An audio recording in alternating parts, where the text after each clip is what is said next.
Salut bande de pangolins. Bon, titre, alors du coup, 1, 2, 3, on est à la quatrième vidéo. Euh, donc la petite vidéo pour vous présenter le cadre. Le cadre, je vous rappelle.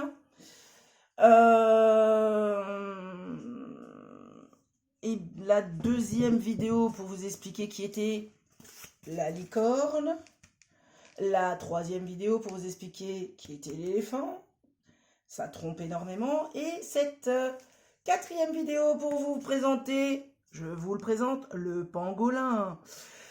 Et oui, le pangolin. Parce que là, il y a Dame Nature qui a décidé de s'associer à la chaîne. Donc nous sommes en partenariat avec Dame Nature. Ça y est, c'est officiel depuis l'existence du pangolin. Et, euh, et donc Dame Nature a répondu à les fans de notre chaîne, hein, parce que c'est cool, je me retrouve à devoir signer des autographes sur des torses à moitié nus.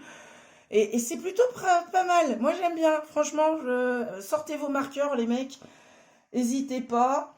C'est toujours assez plaisant, hein, surtout que c'est l'été.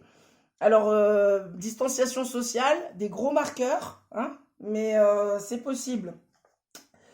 Donc du coup, trêve de plaisanterie. Donc tout ça pour parler du pangolin. Je vous lis un petit peu mes notes, hein, comme d'habitude. Bah oui, alors du coup, ouais, Dame Nature qui s'est associée à la chaîne. Celle-là, c'était un coup de théâtre qu'on n'avait pas trop prévu sur Radio Licorne.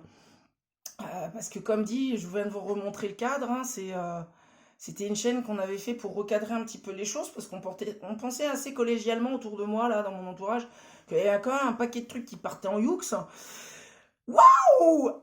Ces derniers temps, mais vous avez décidé de vous me donner à fond, quoi. C'est quoi? C'est une compétition? Parce que après les coronavirus et les Covid-19, les coronas, là, le, le club des coronas et des covidiotes, là, waouh!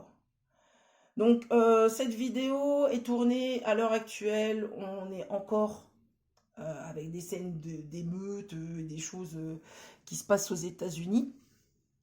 Les événements se sont enchaînés assez rapidement. Cette chaîne a pour but, pour ceux qui ne comprennent pas un certain nombre de petites choses qui leur paraissent pas tout à fait lisibles, d'essayer de débunker un peu les choses, d'essayer de vous offrir un petit peu une façon de lire un peu la situation. Et, euh, et j'ai trouvé qu'il était indispensable, suite à des vidéos que j'ai pu voir de gens qui sont plutôt intelligents en fait, et qui se sont retrouvés complètement sidérés et choqués qu'on puisse dernièrement inviter des gens comme Zemmour, hein, sur les plateaux télé. Euh, je me suis retrouvée à me dire, mais là, il va falloir, ça va être urgent, on va pas pouvoir faire les choses à froid. Il va falloir vraiment faire les choses dans le fil de l'activité, de l'actualité. J'ai horreur de ça, mais bon. Là, c'est important parce que je comprends que, en ma qualité de métisse, parce que j'ai une maman blanche et un papa noir, moi, j'ai pas le choix de faire preuve d'intelligence. Voilà, je suis obligée d'éviter d'être conne. Hein, c'est une obligation, en fait. Dame Nature et son pangolin m'ont déjà fait chier avant d'envoyer le pangolin. Donc, moi, je ne peux pas me permettre de choisir un camp. Et à la grande question que tout le monde se pose, parce que j'ai entendu plein de gens se la poser, pourquoi dans ce pays où il est illégal d'être raciste, pourquoi on se permet d'inviter un monsieur comme Zemmour sur les plateaux télé? La réponse, elle est simple, messieurs, dames. Elle est déjà donnée dans les précédentes vidéos. Vous l'avez déjà entendu sur plein de vidéos YouTube. Je vais vous le répéter, parce qu'on est là pour ça. Le Radio Licorne, c'est fait pour ça. C'est parce que ça existe. Radio Licorne cessera son existence et n'existera plus quand il n'y aura plus ce genre de problème-là. Et le problème en question, pourquoi on invite Zemmour sur les plateaux télé? Parce qu'il vend 500 000 bouquins, en fait. Quand Zemmour publie un livre, ce livre se vend à 500 000 exemplaires.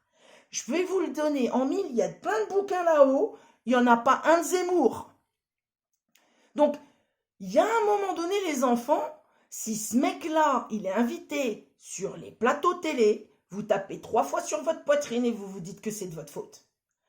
Donc, la critique, c'est une chose, et on vous l'a dit avec Cynthia, on va expliquer les problèmes, mais on va pas se contenter d'expliquer les problèmes, on va donner des petites idées de solutions. Si vous en avez d'autres qui font en sorte de faire, comme dirait Feu Coluche, avancer le schmilblick, et bien surtout, n'hésitez pas. Mais moi, ma petite solution, c'est celle que je suis en train de vous faire là maintenant, en fait. Est-ce que ça demande du montage vidéo? Non. Est-ce que je suis en train de vous vendre du maquillage en mode duckface? Non. C'est pas de ça dont on est en train de parler là. Si vous voulez partager quelque chose sur les réseaux sociaux au sujet de Zemmour, je vous en conjure, mettez votre tronche, votre tête sur les réseaux sociaux. Mets ta tête sur les réseaux sociaux. Explique-nous avec ta tête, pas en partageant la tête de l'autre con. Je l'ai vu au moins 10 fois réapparaître sur mes comptes Instagram, Facebook et ainsi de suite. Arrêtez de partager sa tronche. Arrêtez d'acheter ses bouquins. Voilà, faites-lui fermer sa gueule. Au lieu de vous plaindre qu'il y a des gens qui l'invitent, arrêtez de regarder ce qu'il fait. Regardez des gens intelligents. Alors, pas forcément que cette chaîne, hein. Il y en a plein d'autres. On est à l'heure d'Internet. Vous avez possibilité de boycotter ce pauvre con sans que ça vous dérange. Voilà. Liberté, égalité, fraternité, doigt dans ton nez. Fais ce que tu as besoin pour être heureux. Ton bonheur passe par le fait qu'on voit plus la gueule à Zemmour. Just do it. Les mecs, just do it, quoi. C'est simple quand même. Dame Nature, elle a commencé à en avoir ras le cul, qu'il n'y ait plus assez de place pour les pangolins sur Terre. Eh ben c'est simple. Elle vous a tous fait fermer votre putain de sale gueule de con. On s'est tous retrouvés comme des connards confinés chez nous, avec des masques sur la tronche, en mode muselière pour animaux dangereux. Et j'ai envie de vous dire que sur ce coup-là, moi, si j'ai quelqu'un à applaudir, c'est Dame Nature en personne, hein.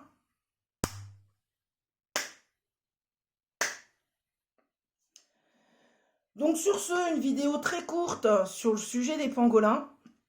Voilà. Est-ce que donc notre ami le pangolin, je vous rappelle, il est là. Est-ce que je vais dire merci au pangolin? Bah non. Non, parce que moi je suis dans une situation particulière. J'habite juste en face de l'hôpital de Strasbourg-Haute-Pierre. Et je voudrais déjà présenter mes condoléances à toutes les familles qui ont un des 30 000 morts parmi les leurs. Voilà. Je voudrais rappeler à toutes les personnes qui ont du mal, est-ce que je suis pour le fait que, une fois que on est, voilà, parce qu'on est dans un système social comme ça, et je comprends qu'il y ait des gens qui me disent, ouais, les masques, ça sert à rien, machin et tout. Je comprends, parce qu'on est dans une société civile où les fonctionnaires ont tendance à arriver après la guerre. Bon. Est-ce qu'il y a une partie d'entre eux qui était dans les rues il n'y a pas encore si longtemps et qui s'est retrouvé la gueule coincée entre du bitume, une Rangers et avec un litre de lacry dans la gueule? Oui, c'est vrai aussi. Il y a les deux. Voilà. Comme dirait Didier Super, il y en a des biens. Voilà. Les fonctionnaires, il y en a des biens. Des présidents de la République, il y en a des biens. Et des ministres de la Santé, ben, il n'y a pas si longtemps, il y avait Roselyne Bachelot, on n'a pas oublié de se foutre de sa gueule. Enfin, il y en a des biens, quoi. Donc, il y a un moment donné, qui des ingrats ou des irresponsables sont les plus coupables dans cette histoire, j'aurais du mal à le comprendre. Je dis bien, moi, mes fenêtres, elles sont en face de l'hôpital de Haute-Pierre. J'ai vu des allers-retours d'hélicos. Je peux vous garantir qu'en termes d'impact sur la nature, CO2, machin, kérosène, hélicoptère, ça a carburé, hein. Mais à chaque fois, il y avait un mec qui était dans le coma, là, dans l'hélico, en fait. à qui on essayait de sauver la vie. D'accord? Donc, je rappelle, on est encore sur des bilans provisoires. À l'heure actuelle, on n'est pas loin, aux alentours de 30 000 morts. Il y a 30 000 familles qui doivent organiser les décès et les obsèques de leur famille, d'un membre de leur famille, en fait. Ça a un peu commencé dans les cimetières autour de vous. Essayez d'ouvrir les yeux. Moi, je vois pas des gens qui sont juste en train de pleurer. Non. Enfin, qu'on pleure ses morts, c'est encore dans la logique du temps qui passe et des choses. Là, je vois des gens qui sont en train de convulsionner à la sortie des... Je ne sais pas dans quel monde vous vivez, mais moi qui regarde un petit peu ce qui se passe autour de moi, excusez-moi, j'ai pas du tout eu envie ni d'applaudir en fenêtre. Et j'ai beau adorer la musique à Dalida, c'est pas un problème. De là à aller danser comme des cons. Est-ce que quand quelqu'un qui rentre dans une boutique et qui refuse de mettre d'utiliser du gel hydroalcoolique ou de mettre un masque ou de passer une paire de gants est en train de manquer d'hygiène ou est en train de manquer de respect à tout le monde? Je vous pose la question.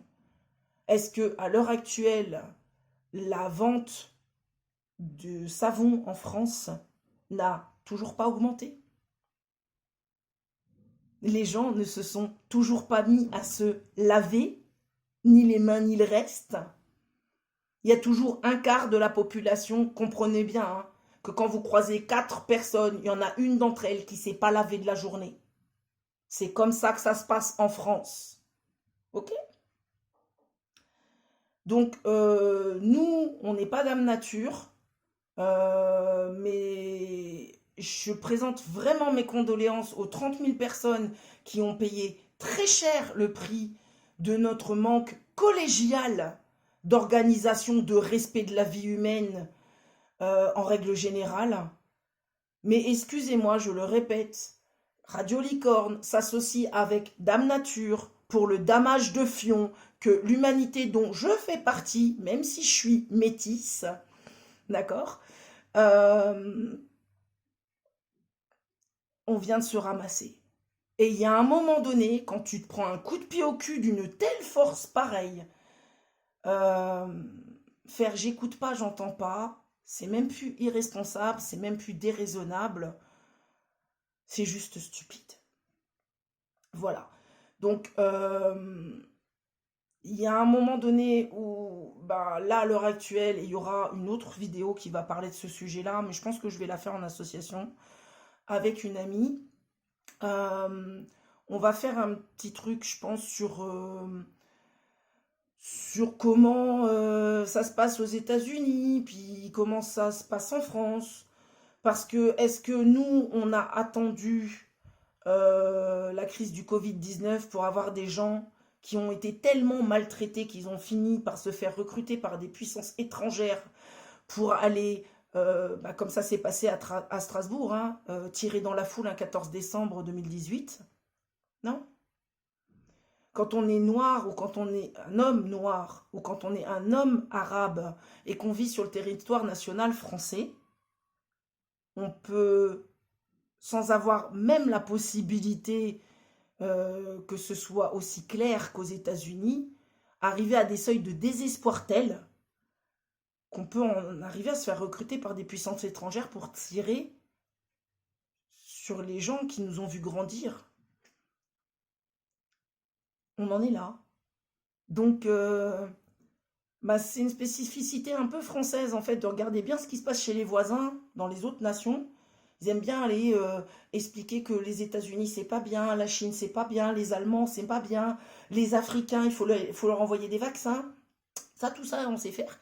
Mais je rappelle, Radio Licorne, c'est fait pour ben, se regarder en face et comprendre un petit peu ce qui fonctionne pas chez nous, balayer devant notre porte, essayer de vivre dans quelque chose de propre. Je sais que parmi ceux qui regardent, il y en a un paquet qui ont profité du confinement pour faire leur grand nettoyage de printemps. Surtout, n'arrêtez pas. N'arrêtez pas. Continuez. Continuez bah, de vous laver les mains, d'être correct, de vous comporter comme des gens qui ont une colonne vertébrale et qui se tiennent droit et qui ont la tête haute. N'arrêtez pas. D'accord? Les infirmières qui se sont fait défoncer la gueule et qui malgré tout ont levé la tête et ont été portées soins et assistance à leurs aînés, aux gens qui les avaient mis au monde et qui ne les ont pas laissés crever dans un couloir, le cul plein d'escarres baignant dans leur merde et dans leur urine, en essayant de au moins les laver et de les nourrir un petit peu, au moins une fois, avant qu'ils meurent dans leur propre glaire. J'ai entendu des témoignages d'infirmières glaçants sur les réseaux sociaux. Je suis juste en train de répéter ce qui se dit de la part de ces gens-là. Les blacks qui se lèvent pour dire que c'est pas possible en fait de maltraiter tout un pan de l'humanité de cette façon-là. Les femmes qui expliquent que c'est pas possible de prendre des patates dans la gueule. Les blancs qui se mettent à genoux et qui expliquent qu'en fait, ils s'appellent pas Zemmour, qu'ils se sont pas juste détruits. Les blancs qui sont comme ma mère en fait. Et qui n'ont pas à avoir honte de l'être. Parce que eux, ils ont un cœur, ce sont des êtres humains, ils ne considèrent pas qu'il y a plusieurs styles d'humanité, en fait. S'il faut répondre à Zemmour, et exclusivement à ce monsieur, s'il y a 2 styles d'humanité, il y a la mienne avec 7 milliards de personnes, et il y a ta gueule, et t'es tout seul. Ok? Donc, dans la mesure où j'ai pas envie d'insulter les Ténia, j'insulterai Zemmour de sac à merde. Ok? Va donc t'exiler sur Mars. Personne sur Terre n'a besoin de ta gueule. Ni les vieux, ni les noirs, ni les arabes, ni les femmes, ni les pangolins. Allez, à la prochaine.